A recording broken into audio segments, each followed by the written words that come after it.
बोलबम जय शिव जय शिव बोलबम जय शिव जय शिव जय शिव।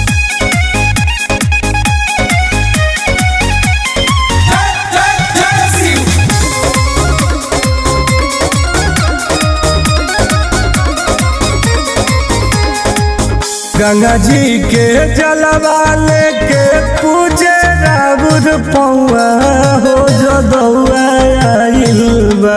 ध्यान दो बाबा। बोलबम जय शिव जय शिव।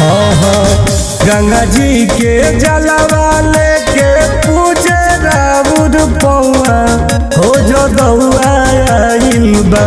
हे भोले बाबा खोली नया नवा रउआ हो जो दौआ आइल बा। ए भोले बाबा खोली नया नवा रउआ हो जो दौआ आइल बा।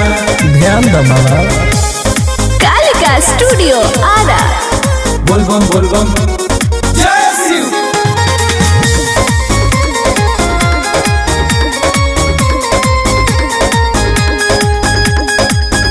मान खाती आइल बानी हे वरदान हो हमनी के सही बनवले रही हसन हो। हर जागी बाबा। मान खाती आइल बानी हे वरदान हो हमनी के सही तू बनवले रही हसन हो।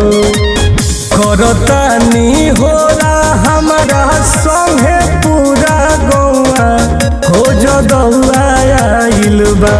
हे भोले बाबा खोली नया नवा रउआ हो जो दौआ आइल बा। ए भोले बाबा खोली नया नवा रउआ हो जो दौआ आइल बा। नजर फिर बाबा।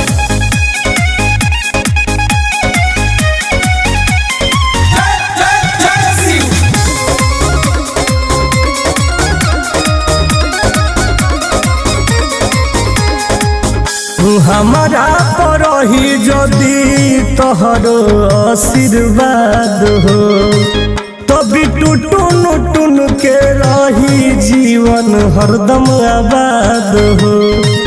बाबा हमारा परही जदि तोहर आशीर्वाद हो तभी टूटुन टुन के जिंदगी रही हरदम आजाद हो।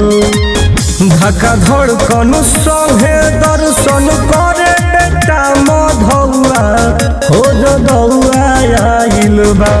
हे भोले बाबा खोली नया नवा रउआ हो जो दौआ आइल बा। ए भोले बाबा खोली नया नवा रउआ हो जो दौआ आइल बा। दया करो बाबा।